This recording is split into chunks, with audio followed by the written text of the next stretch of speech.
poquito de ello. Entonces, ¿qué es la sabiduría desde la perspectiva de Santiago en estos 8 versículos que vamos a estar explorando? Para Santiago, en estos versículos, la sabiduría no solo tiene que ver con una inteligencia o con un conocimiento de materias, sino que tiene que ver con esa capacidad espiritual y moral para vivir conforme a la voluntad de Dios. Escuchamos, capacidad moral y espiritual para poder vivir conforme a la voluntad de Dios. Esto significa que una persona que tiene sabiduría puede discernir la voluntad de Dios para su vida. Una persona que tiene sabiduría puede responder correctamente a las pruebas, puede actuar con madurez espiritual y puede tomar decisiones que estén alineadas con la palabra de Dios. Pero la fe, ya exploramos, recuerdan, la fe desde el punto de vista de Hebreos. Y recordamos muy bien que Hebreos 11:1 dice que la fe es la ¿qué? La certeza de lo que se espera, es la convicción de lo que no se ve. Hebreos nos da una perspectiva de la fe y Santiago nos da otra.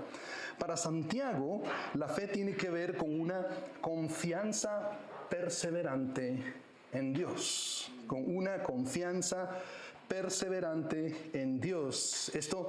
La fe nos ayuda entonces a enfrentar las pruebas con consistencia y nos motiva a buscar la sabiduría. Las pruebas también es algo que se habla en este texto y quiero aclarar estos conceptos brevemente antes de ir a nuestro punto principal. Entonces, las pruebas pueden ser vistas de 2 maneras. En Santiago puede ser visto como una dificultad o un momento difícil en nuestras vidas, o puede ser visto como una tentación al pecado o como una seducción a hacer el mal. Puede ser visto de 2 maneras, pero hoy el tema tiene que ver con alguna dificultad en nuestras vidas. Cualquiera sea esa dificultad, Dios nos quiere dar la sabiduría para poder salir adelante en las dificultades. Vayamos al versículo 1. En el versículo 1 se nos habla un poquito acerca de la identidad del autor de la carta. Dice que el autor de la carta es Santiago. Santiago es el autor de la carta y luego escuchen cómo se describe el autor de la carta. Ahí en ese versículo 1 se describe como siervo de Dios y del Señor Jesucristo. Desde el principio Santiago nos dice, miren, el tema de la identidad cristiana no tiene que ver con prestigio personal, sino que tiene que ver con nuestra relación con Jesucristo como nuestro Salvador. Eso es en primer lugar, dice, quiero poner las cosas en orden. También el tema de nuestra identidad o de nuestro liderazgo cristiano comienza, dice él, desde la humildad. En otras palabras, antes de dirigir, yo tengo que aprender a servir a los demás. Por eso dice él, soy siervo de Jesucristo y siervo de Dios. También en ese pasaje se dieron cuenta que nos habla un poquitito acerca del público al que fue escrita esta carta, y el autor lo dice de esta manera. Él dice, yo le escribo a las 12 tribus que están ¿en dónde? En la dispersión o en la diáspora, es decir, que están regados por todos lados.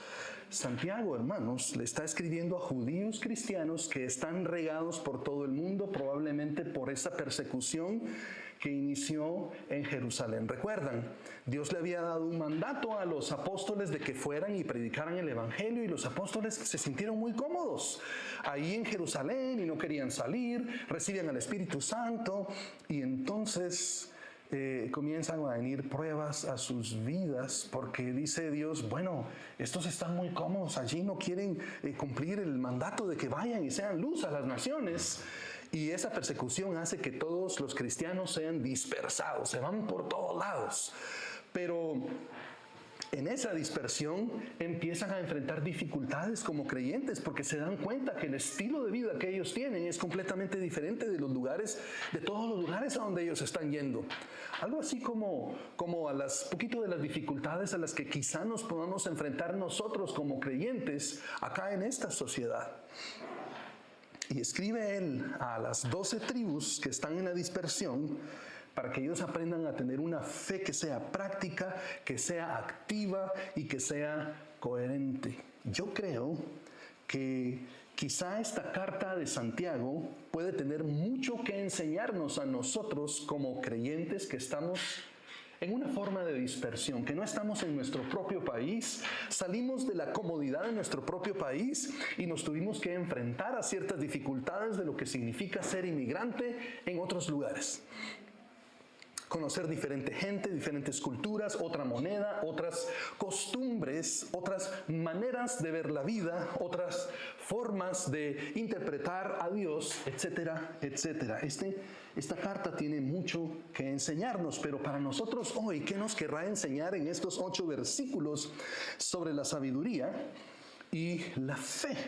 Yo creo que lo que Dios nos quiere enseñar en esta mañana sobre el tema de la sabiduría y de la fe es que todo creyente puede crecer en fe y en sabiduría cuando entiende la relación dinámica que existe entre ellas. La fe y la sabiduría están estrechamente relacionadas. En primer lugar, hermanos, la sabiduría se recibe por medio de la fe. Leamos por favor Santiago 1:5 al 8.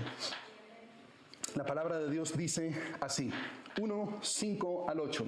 Y si alguno de nosotros tiene falta de sabiduría, falta de esa capacidad espiritual y moral para vivir conforme a la voluntad de Dios, ¿sí? Ya definimos lo que es la sabiduría. Si alguien no tiene esa capacidad espiritual y moral, dice, para vivir conforme a la voluntad de Dios, pídala a Dios. Sí, a veces pensamos nosotros, yo no puedo vivir conforme a los propósitos de Dios, qué difícil es, y nos damos por vencido en nuestra fe. Pero el texto de la Escritura dice, si tienes falta de esa capacidad espiritual y moral para vivir conforme a la voluntad de Dios, entonces pídele que te la dé. Él te la quiere dar. Y dice así, el cual da a todos abundantemente y sin reproche. ¿Y qué dice? Le será dada. Si no tenemos esa capacidad, la podemos pedir y Él nos la quiere dar. Escuchamos la voluntad de Dios para nosotros. Él no quiere que vivamos una vida cristiana de derrota. Él quiere que vivamos una vida cristiana en donde podamos demostrar esa capacidad que Él nos ha dado para vivir conforme a su voluntad, porque así lo ha determinado Él en su palabra. Pero dice el versículo 6, pero pida con fe. Pero pida con fe, esa confianza perseverante en Él. Ya definimos la fe, ¿cierto?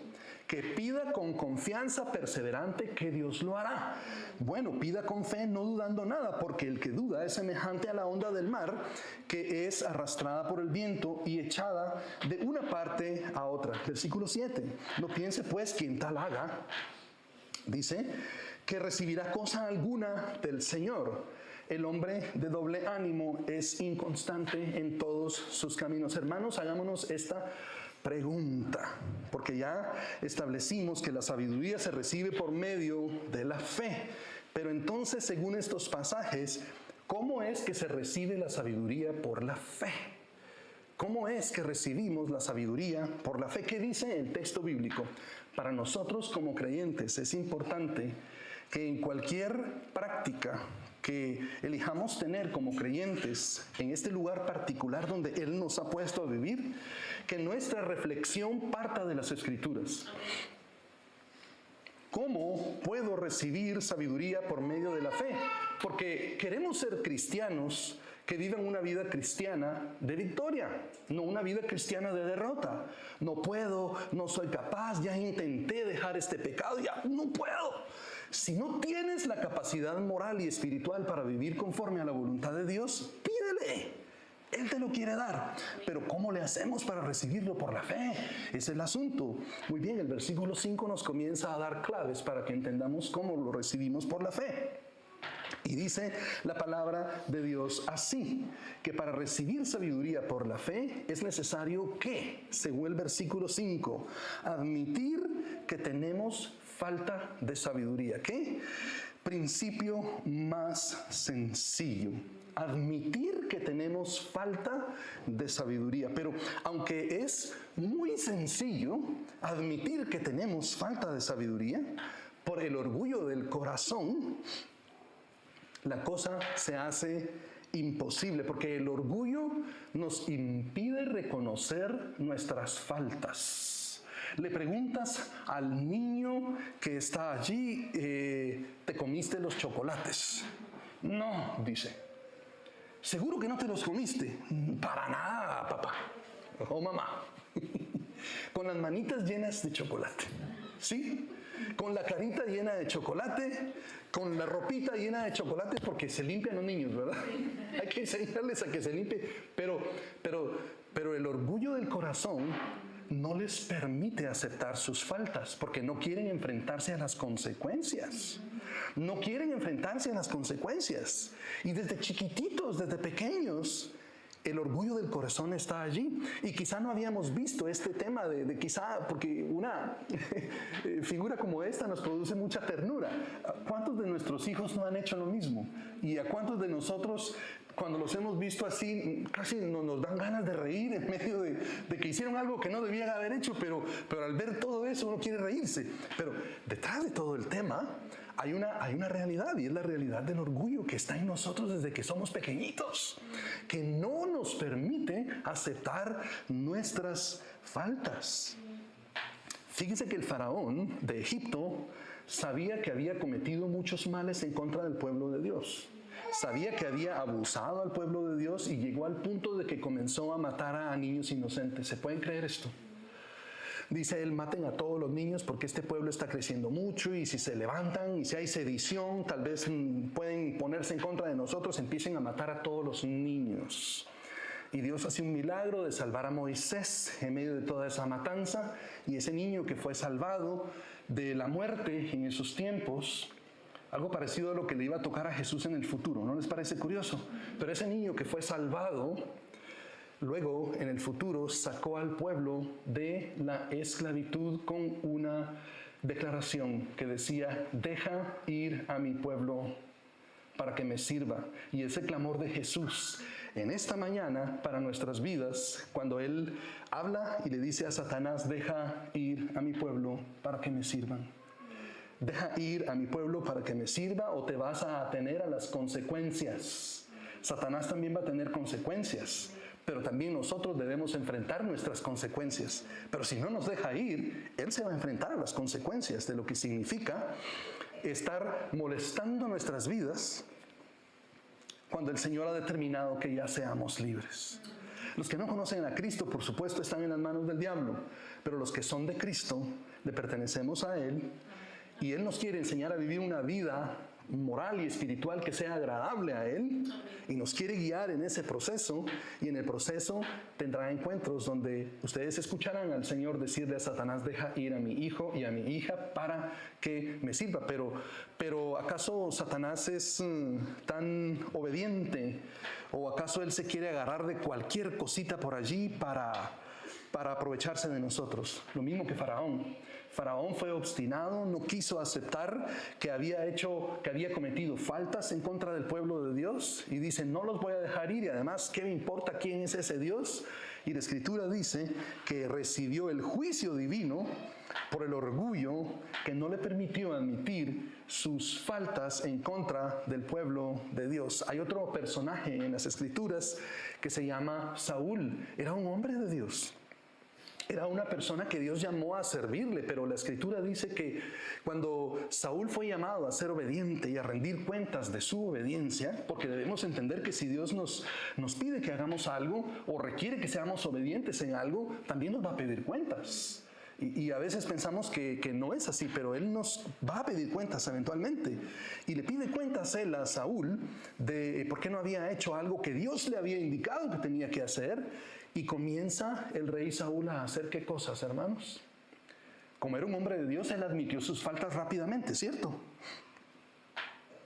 Como era un hombre de Dios, como cuando se le acercó el profeta a David: ese hombre eres tú. Y David se arrepintió, él rápidamente hizo cambios en su vida.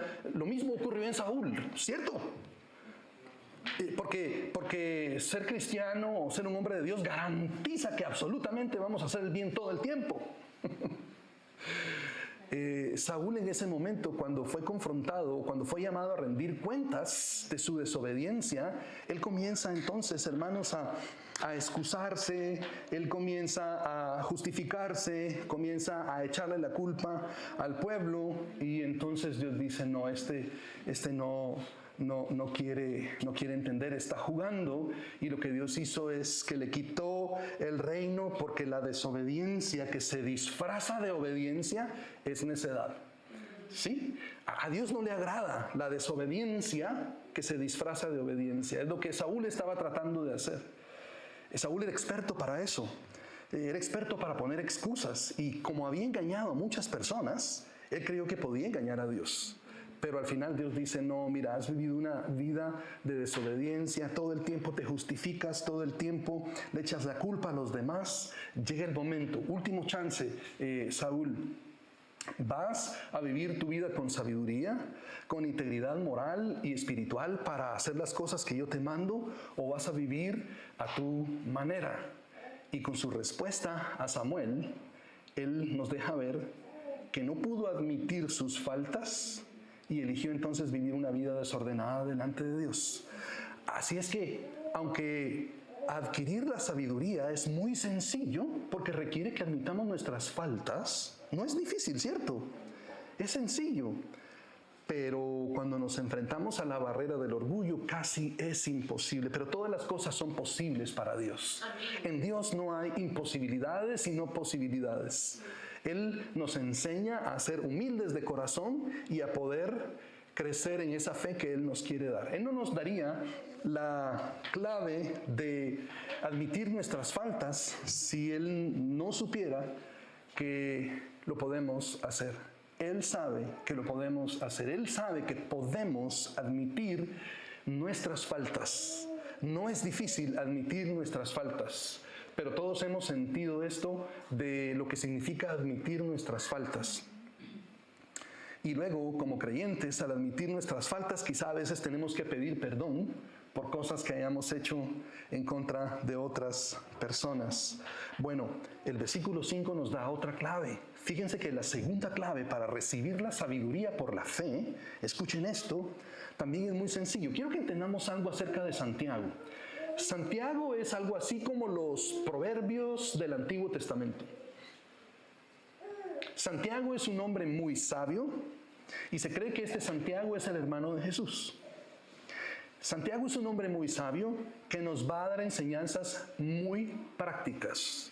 No vamos a estar teologizando mucho con Santiago. A Santiago le interesa que vivamos. A él le interesa la práctica. Obviamente hay una teología detrás de lo que él enseña, pero para él es importante que hagamos algo, que demostremos nuestra fe con nuestras acciones. Algo así como al estilo de los proverbios. Y nos da una segunda clave práctica. Dice él, miren chicos, ¿quieren esa integridad moral o esa capacidad moral y espiritual para vivir conforme a la voluntad de Dios? ¿Esa sabiduría? Entonces, para recibirla, tienen que pedirla a Dios. Dice, si alguien quiere esa sabiduría, pídala a Dios. El rey Salomón entendió esto muy bien. ¿Y saben por qué entendió esto Salomón? Porque Salomón tenía a un padre que se llamaba David, que le decía constantemente, escuchen la forma en que David le hablaba a su hijo Salomón. Le decía a él, hijito mío, escucha mis mandamientos. Escucha, dice él, lo que te quiero enseñar, y vive en integridad. Y Salomón aprende eso, y cuando escribe los proverbios, Salomón refleja la manera en la que su papá le hablaba, y Salomón le escribe a los suyos más adelante, les dice, hijo mío, porque él entendió que es la forma en la que Dios nos habla con cariño, porque nos quiere, y lo aprendió de su papá y lo comenzó a replicar. Yo creo que como padres y como líderes espirituales, Dios quiere que hablemos las verdades de Dios con ese cariño que Él ha puesto en nosotros. Hijo mío, dice, escucha mis palabras. Tengo el bien para ti en todo esto que te quiero decir. Quiero que tú experimentes lo mejor, aunque como hijos nos cuesta a veces llegar a entender esas cosas que nuestros padres nos quieren decir. Pero Salomón entendió que debía pedir sabiduría a Dios. Lo aprendió de su papá David. Y ojalá que nosotros le enseñemos a nuestros hijos a buscar de Dios y que las personas que se relacionen con nosotros aprendan a buscar de Dios, aprendan a pedirle sabiduría a Dios. Y Dios le dio sabiduría a Salomón, que fue extraordinaria, sabiduría extraordinaria para gobernar al pueblo de Israel, porque Dios bendice a los que tienen un corazón humilde. Si necesitas sabiduría, si necesitamos sabiduría, la podemos pedir a Dios, que con mucho gusto nos la da. Hay otro rey en las Escrituras, y notemos que estamos hablando acá de líderes, de personas de influencia. Pero por supuesto que Dios nos llama a que todos confiemos en Él. La petición de sabiduría no es solo para los líderes, sino que pida ella sabiduría o que pida él sabiduría porque él es el líder. No, el Señor nos hace una invitación a todos como creyentes a que vivamos con sabiduría, porque la sabiduría es para todos nosotros. Hermanos, Dios no quiere bendecir a unos cuantos especiales, Dios quiere bendecir a todos sus hijos por igual. Amén. Que todos tengamos esa sabiduría. Y el rey Josafat se encuentra en una situación difícil. Resulta que hay dos pueblos que se llaman los amonitas y los moabitas que están viniendo para atacarlo. Y como líder espiritual, él reúne a todo el pueblo y le dice él como líder espiritual a todo el pueblo: ojalá que en medio de las dificultades nosotros podamos actuar como el rey Josafat. Reúne a todo el pueblo y les dice a ellos: chicos, ¿qué hacemos en esta situación? Porque así como está la cosa, estamos perdidos. Y como pueblo eligen ellos buscar a Dios. Y nos dice segundo de Crónicas 20 del 1 al 30, cuando tengan tiempo lo pueden leer más adelante. En ese texto Josafat hace una oración y le dice lo siguiente a Dios: Dios, en los momentos donde no sabemos qué hacer y no entendemos cómo vamos a salir de este enredo, nos volvemos a ti de todo corazón. Te buscamos a ti. Entonces, ¿qué es, Señor?, le dice el rey Josafat, lo que tú quieres que hagamos para poder vencer a estas dos naciones que vienen en contra de nosotros? Y Dios le dio una respuesta. Imagínense, estamos hablando de un contexto de guerra.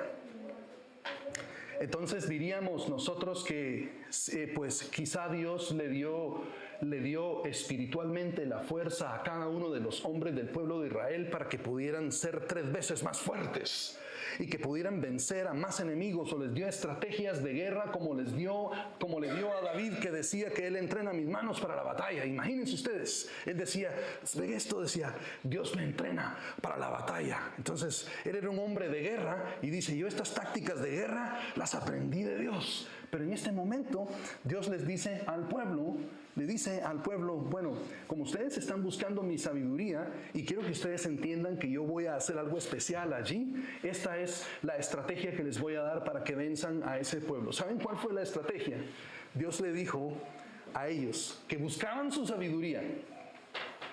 Les dice: mi estrategia es que traigan al grupo de alabanza, dice. Traigan al grupo de alabanza y que el grupo de alabanza empiece a cantar canciones. Y luego todo el pueblo empieza a cantar canciones y empiecen ustedes a decir que Dios es rey sobre Israel y que nadie tiene el derecho a gobernarle sino solamente yo. ¿Qué les parece, chicos, la estrategia? Y el pueblo se queda: Dios mío, ¿qué clase de sabiduría es esta? Hermanos, hay una sabiduría poderosísima detrás de la alabanza que hoy debemos entender. Y entonces el pueblo de Dios dice: bueno, Dios, pensamos que nos ibas a entrenar para la guerra o a hacer algo especial, pero empecemos a cantar. Pues, y empezaron ellos a cantar, ¿verdad? Y a darle toda la honra y la gloria a Dios. ¿Y qué ocurrió? Dice la Escritura que mientras el pueblo estaba cantando alabanzas a Dios, los ejércitos de los países que venían a atacar a Israel se confundieron con ese ruido y empezaron a atacarse entre sí mismos. Todos esos enemigos que nos están atacando, que nos tienen rodeados, no hay manera que podamos vencer, no hay manera. Pero en la sabiduría de Dios dice: yo quiero que tú me pruebes en algo, quiero que tú me entrones en tu vida. quiero que tú declares en tu vida que yo soy el Señor. Yo quiero que tú declares en tu vida que yo soy tu libertador, que yo soy tu sanador, que yo soy tu ayudador. Y cuando nosotros lo hacemos en alabanza y en adoración, Dios irrumpe en nuestra circunstancia y nos libera de maneras en las que no nos podemos ni imaginar, hermanos. Así es que, ¿qué estamos esperando? La sabiduría de Dios está siendo compartida para nosotros. ¿Qué estamos esperando para entrar en esos momentos de adoración allí? No solamente en la iglesia, sino en nuestras casas también. Cuando tengamos el tiempo, entremos en adoración a Dios, entronémoslo en nuestras vidas, declaremos que Él es Rey sobre nosotros y Él va a confundir. Esa confusión que los enemigos han traído a nuestras vidas, porque es la estrategia del enemigo, Dios dice, no, la confusión va para ellos. Y los planes del enemigo en nuestras vidas en el nombre de Jesús se frustran. Que los planes del enemigo se frustren en contra de cada uno de los hijos de Dios que están en este lugar y todos los que viven acá en Berlín, que pertenecen a la Iglesia Universal, que pertenecen a la Iglesia del Señor Jesucristo. Pero fíjense que, aunque el texto es claro, porque Josafat le pide sabiduría a Dios. ¿Qué hacemos, Dios? ¿Qué quieres tú que hagamos? Porque él estaba en una circunstancia donde no podía más. Pero ¿qué quieres tú que hagamos? Aunque el texto nos vuelve a enseñar un principio muy sencillo, porque vamos a ver que Santiago es así de sencillo. Santiago no nos va a complicar la vida. Hebreos, libro, mis respetos, mucha teología. Santiago también tiene teología, pero Santiago es práctico. Dice Santiago, muy bien, pídele a Dios. Y aunque el texto es sencillo y fácil, que dice que le pidamos sabiduría a Dios, muchos buscan sabiduría en otras fuentes. Muchos buscan sabiduría en lugar en donde no tienen que buscarlo, e incluso buscan sabiduría en Satanás y en sus demonios. ¿Pueden creerlo? Cuando Dios ha dicho que Él ha dejado su sabiduría para nosotros allí, nos la quiere dar en abundancia y nos dice claramente, pídele sabiduría a Dios. Aunque Él nos dice que busquemos a Dios, nos confundimos y buscamos sabiduría en otras cosmovisiones, en otras religiones, etcétera, etcétera, aún en fuentes espirituales cuestionables. Y los primeros que cayeron en ese error, hermanos, fueron Adán y Eva. Así es que digo esto para que el Espíritu de Dios traiga tranquilidad a nuestra conciencia. De que si tú has buscado sabiduría en otras fuentes que no es Dios, entiende que Adán y Eva fueron los que empezaron todo este asunto, porque comenzaron a buscar sabiduría en lugar de decirle a Dios, mira Dios, fíjate que hay una serpiente ahí que dice tal y tal cosa, ¿qué crees tú de todo esto? En lugar de buscar la sabiduría de Dios, empezaron a escuchar la sabiduría de la serpiente. Entonces es muy fácil que seamos tentados, hermanos. No se golpeen el pecho mucho si han buscado sabiduría en otras fuentes. Debo decirlo claramente, está mal. No está bien lo que has hecho. Que has buscado sabiduría en otras fuentes que no es Dios. No está bien, está mal. Dios no lo ve bien. Pero ya deja de golpearte el pecho y comienza a pedirle a Dios, en lugar de seguir buscando sabiduría en otras fuentes que te van a llevar de mal en peor. La sabiduría de la serpiente hizo que Adán y Eva murieran espiritualmente, que la conexión con Dios se terminara, y eso es lo que el enemigo quiere hacer. Nos presenta otras fuentes de sabiduría como muy fáciles, muy accesibles, muy divertido. Llámale como tú quieras llamarle. ¿Qué fue lo que te sedujo para que buscaras sabiduría fuera de Dios? No sé. Dios lo sabe y tú lo sabes. Y yo lo sé. Pero Dios nos llama hoy como sus hijos en la sabiduría de Santiago a que recibamos la sabiduría que viene de Dios. El rey Saúl nuevamente se le da otro chance, hay otra oportunidad donde se le permite que viva con integridad, pero el rey Saúl comienza a buscar sabiduría espiritual en fuentes que han sido prohibidas por Dios. Y va y comienza a consultar con adivinos y al final para con una medium en un lugar que se llama Endor.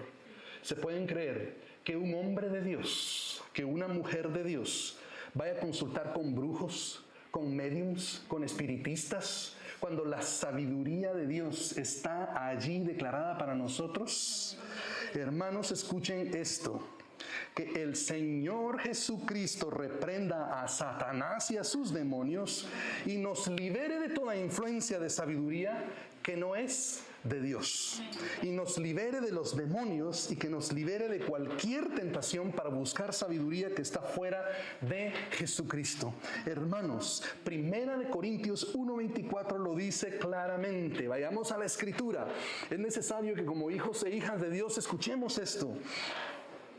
Dice así la palabra de Dios: pero para los llamados, para ti, para mí, hermano y hermana, para los llamados tanto judíos como griegos, ¿Cristo qué, hermanos? Cristo es poder de Dios y sabiduría de Dios. No necesitamos buscar otras fuentes de sabiduría. El Señor Jesucristo es nuestra sabiduría y es la fuente de poder que nos libertará de los ataques del enemigo. Amén. Es a través del Señor Jesucristo que podemos ser libres. La sabiduría de Santiago es sencilla y práctica. Deja de buscar sabiduría en otras fuentes que no vienen de Dios, porque no te va a llevar a nada bueno. Pero la sabiduría de Dios te va a ayudar a vivir de manera íntegra, te va a dar la capacidad moral y espiritual para vivir conforme a los estándares de Dios. Fíjense que el versículo 5 al final nos habla acerca del corazón de Dios, porque el enemigo ha torcido este asunto de nuestro entendimiento de cuál es el corazón de Dios para nosotros. La gente piensa: Dios está distanciado, Él no me ve, no me ama, Él me critica, Él esto, y empezamos a decir un montón de cosas para Dios. Pero Santiago dice: párale, dice, escucha mi corazón, dice. ¿Sí? Escucha mi corazón. Algo así como ¿se acuerdan, verdad? Los enamorados, ¿se acuerdan los enamorados? ¿Sí? Que se le pone la chica para escuchar el corazón, del latir del corazón del enamorado. Lo han hecho, ¿sí o no? ¿Ah?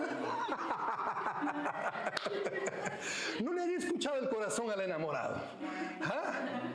¿Y qué les dice? Me ama, dice. Amén. Dios dice, hermanos, dice: escucha mi corazón, escucha los latidos de mi corazón para ti. Quiero que escuches el amor que tengo para ti. Y dice así: el cual, dice Dios, el corazón de Dios, da abundantemente y sin reproche, dice, a todos, y les será dada. Aquí dice que Él quiere darle sabiduría. ¿A quiénes? Solo a los del grupo de alabanza que cantan tan bien, ¿verdad? Amén, por los hermanos del grupo de alabanza, ¿sí? Se paran aquí inmediatamente, uno va al cielo, ¿sí? Y dice uno: wow, yo quisiera poder algún día ser como estos hermanos. Pero la sabiduría de Dios no es solamente para el grupo de alabanza. La sabiduría de Dios es para todos, dice, porque en Dios no hay favoritismo espiritual. Él nos ama a todos. Quizá yo pueda cuestionar el amor de Dios para mi vida y envidiar el amor de Dios para otros, pero ¿sabías que Dios en su sabiduría quiere que tú sientas su amor y que captes la idea de que Él no tiene favoritos? No hay favoritismo espiritual para Dios. Si tú ves que otros viven en integridad, que tienen esa capacidad espiritual y moral para vivir delante de Dios, Él te la quiere dar a ti también. Quiere que todos nos desarrollemos en Él, que crezcamos en Él. Pero también nos dice que Él no solamente nos quiere dar esa sabiduría, sino que la quiere dar en abundancia. Y abundante no significa meramente mucho.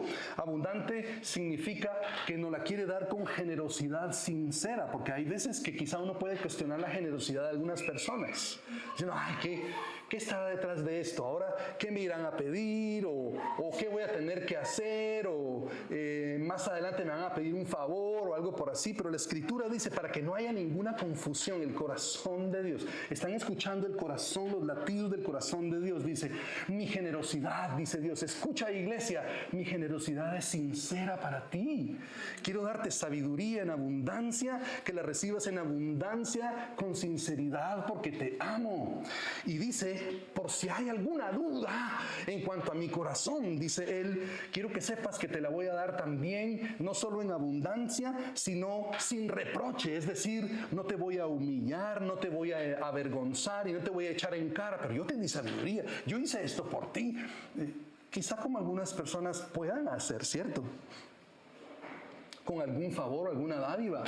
¿Cuántos de nosotros no nos hemos encontrado en una situación difícil cuando alguien ha hecho un favor por nosotros y nos echan en cara que tenemos que hacer algo por ellos, o nos humillan porque en este momento no puedo? Sí, pero cuando me necesitabas, ahí sí estabas, ¿verdad? Pero la Escritura dice que Él nos la da sin reproche. Ahora, el versículo 6, hermanos, aclara una condición para que recibamos sabiduría por la fe. Y dice él acá, ¿qué es lo que dice, hermanos? Dice que la pida con fe, no dudando nada. Esto nos enseña, hermanos, que la sabiduría, se dan cuenta que no es un esfuerzo intelectual, no es cuestión de a ver quién sabe más de la Biblia, o a ver quién sabe más de tal materia. La sabiduría, desde el punto de vista de Santiago, es un don divino que se recibe, hermanos, confiando en Dios. Hermanos, la sabiduría reconoce que Dios sabe lo que hace y que Él va a responder de la mejor manera para edificar nuestras vidas. Vayamos a los versículos 7 y 8, porque aquí en los versículos 7 y 8 se nos explica qué ocurre cuando pedimos sin fe. Habla aquí de una persona que está dividida interiormente y que no puede recibir dirección de Dios. ¿Qué dicen los versículos 7 y 8? Dice, no piense, pues, quien tal haga que recibirá cosa alguna del Señor. El hombre de doble ánimo es inconstante en todos sus caminos.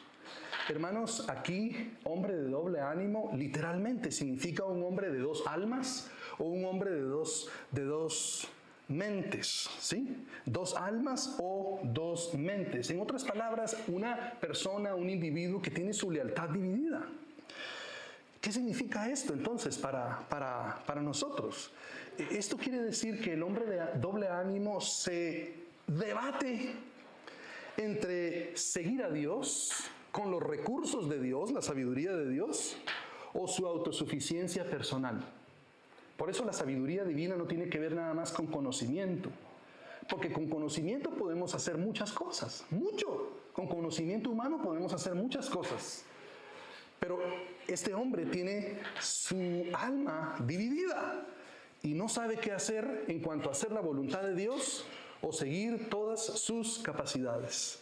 Se debate entre seguir a Dios y entre el control personal, en entregarle el control de su vida a Dios o de seguir en control de su vida. Josafat lo entendió rápido, entendió que debía entronar a Dios en su vida.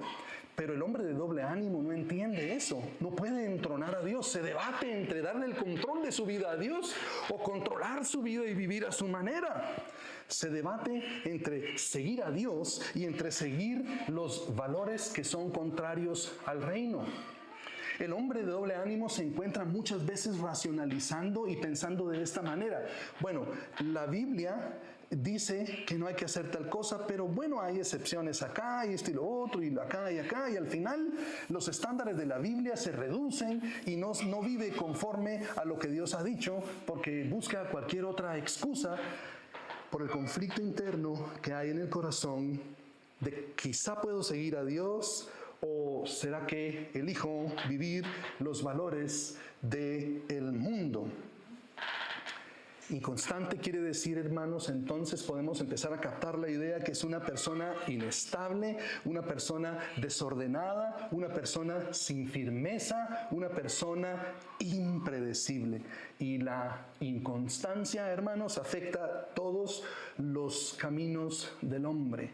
Afecta no solamente nuestra manera de pensar, es allí donde comienza, afecta nuestras decisiones, afecta nuestras relaciones, afecta nuestro carácter, afecta el tema de que perseveremos o no en las pruebas. Nos explica entonces la Escritura para que no haya confusión. Dice, si tú eliges, porque Dios no va a forzar su voluntad sobre nadie, pero si no queremos vivir con la sabiduría de Dios, nos explica a Él qué es lo que ocurre con la gente que elige vivir sin la sabiduría de Dios. ¿Cuántos quieren vivir con la sabiduría de Dios? Amén. Queremos vivir con la sabiduría de Dios en nuestras vidas. Si bien, hermanos, la sabiduría se recibe por la fe, el segundo componente en esta relación dinámica entre la fe y la sabiduría, hermanos, es que la fe se fortalece mediante la sabiduría en las pruebas. Nuestra fe se fortalece mediante la sabiduría en las pruebas. Vayamos a Santiago 1, 2 al 4. La palabra de Dios dice así. Santiago 1, 2 al 4. Hermanos míos, dice, tened por sumo gozo cuando os halléis en diversas pruebas, sabiendo que la prueba de vuestra fe produce paciencia, mas tenga la paciencia su obra completa para que seáis perfectos y cabales, sin que nos falte cosa alguna. Pregunta para nosotros, ¿cómo es que se fortalece la fe mediante la sabiduría en las pruebas? Sencillamente, hermanos, nuestra fe se fortalece mediante la sabiduría de esta manera. Nos ayuda a interpretar el sufrimiento correctamente. ¿Cuándo fue la última vez que le dijimos a Dios cuando nos enfrentamos a una dificultad? Gracias por esta dificultad, porque sé que tú me quieres enseñar a confiar en ti. ¿Cuándo fue la última vez que lo hicimos? ¿La semana pasada, el mes pasado, el año pasado? ¿Cuándo fue la última vez que hicimos esa pregunta? ¿O cuándo fue la última vez que le preguntamos a Dios, ¿por qué a mí? Porque sin sabiduría la fe se confunde. Y quiero que escuches esto, hermano. No es que no tengas fe. Escucha esto. Tienes fe. Tienes fe. Pero sin sabiduría nuestra fe se confunde. Y en medio del sufrimiento, porque duele, cuando nos enfrentamos al dolor, cualquiera sea la causa que te traiga dolor a la vida, cuando estamos en medio de una situación difícil, nos confundimos. Y en lugar de preguntarle a Dios o decirle a Dios, como dice Santiago, gracias por esta prueba porque yo sé que tú me quieres mostrar algo acerca de mi carácter y quieres que crezca, nos comenzamos a cuestionar y a preguntar o a hacernos la siguiente pregunta: ¿por qué me pasan estas cosas a mí? ¿Por qué a mí? Yo voy a la iglesia, yo te amo, Dios, pero ¿por qué a mí? Hermanos, si soy sincero, me he hecho esa pregunta toda mi vida.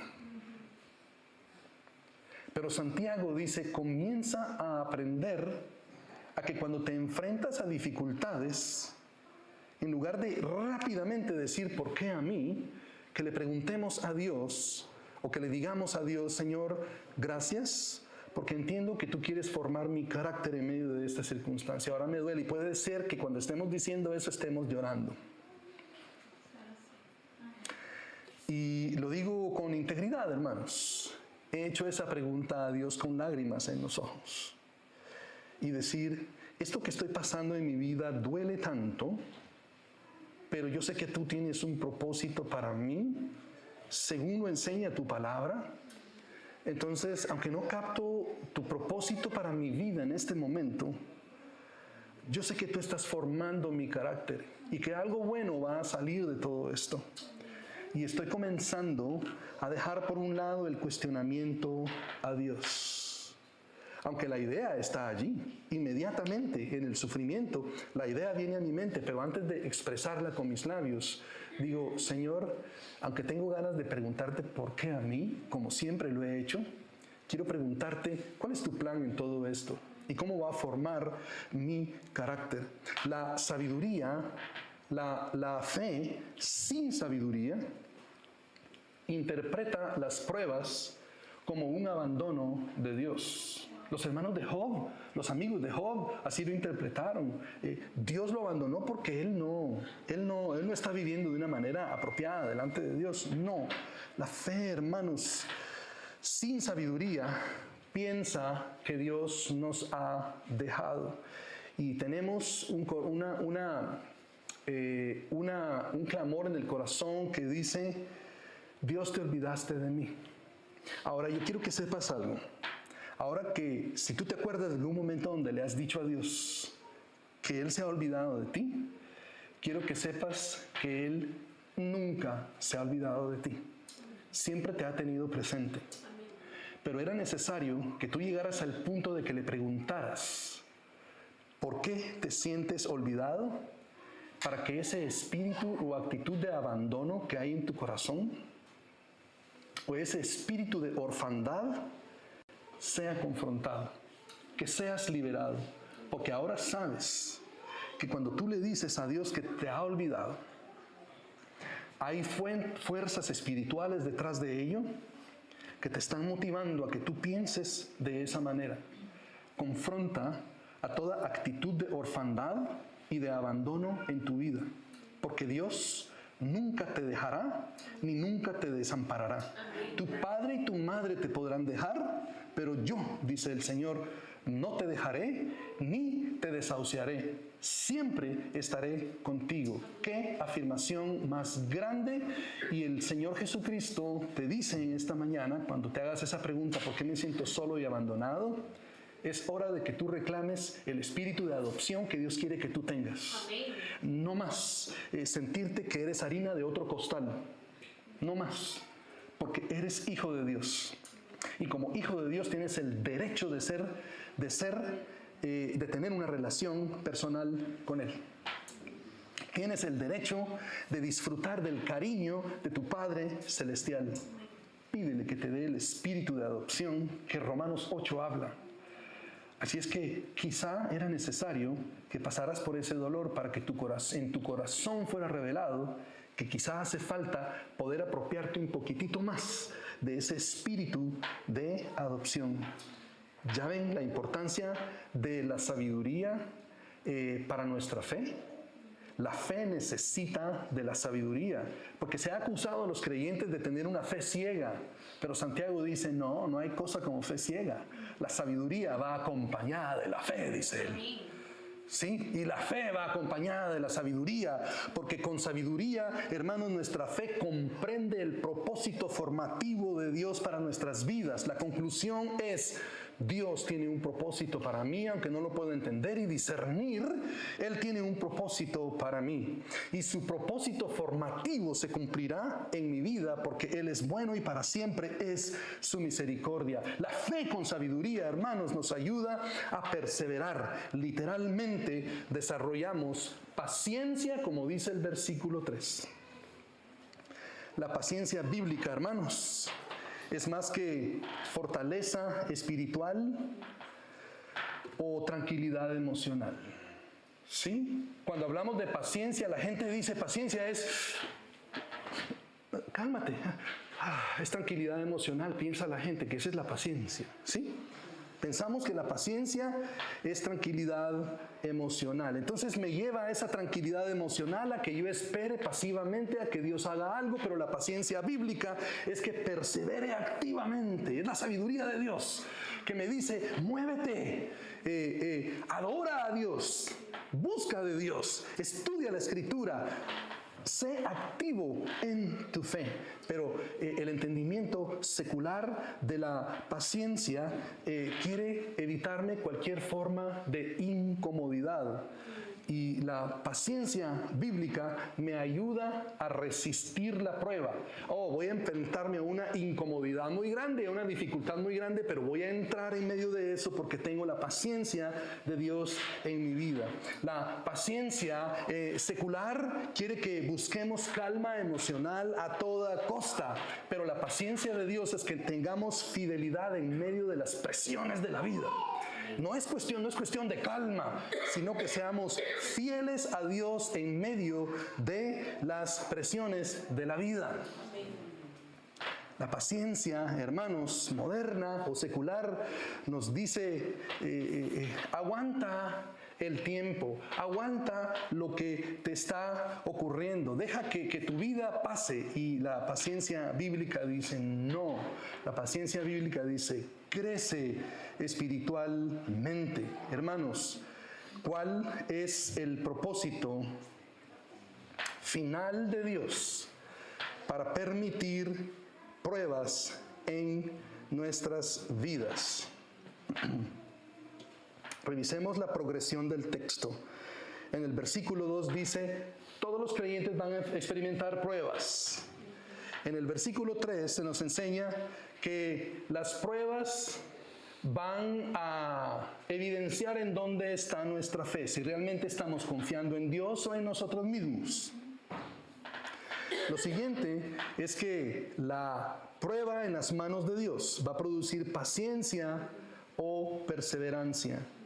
Y el versículo 4 nos muestra que esa perseverancia nos va a conducir a la madurez espiritual. Y vamos terminando con esto.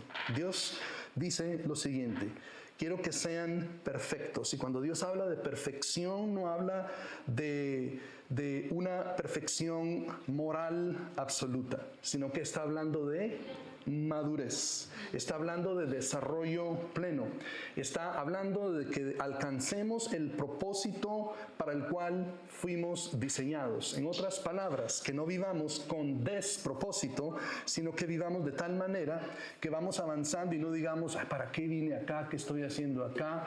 Ya perdí el hilo de dónde estoy y empezar de nuevo. No, Él quiere que tengamos dirección clara y que avancemos hacia la madurez. Lo siguiente es, Él quiere que seamos cabales, esto es que seamos íntegros, que seamos completos en todo, que tengamos una fe equilibrada y constante.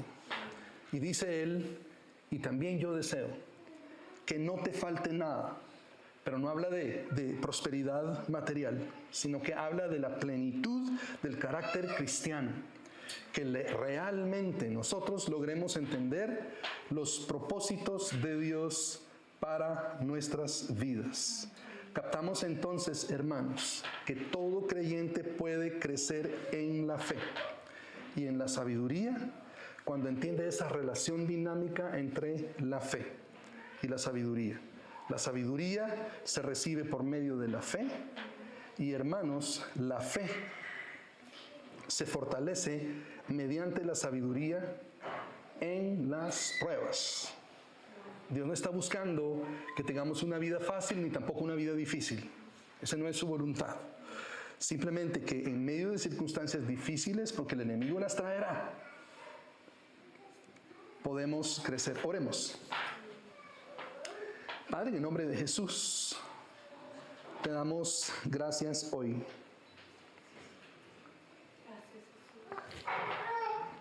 Por tu gran amor y misericordia.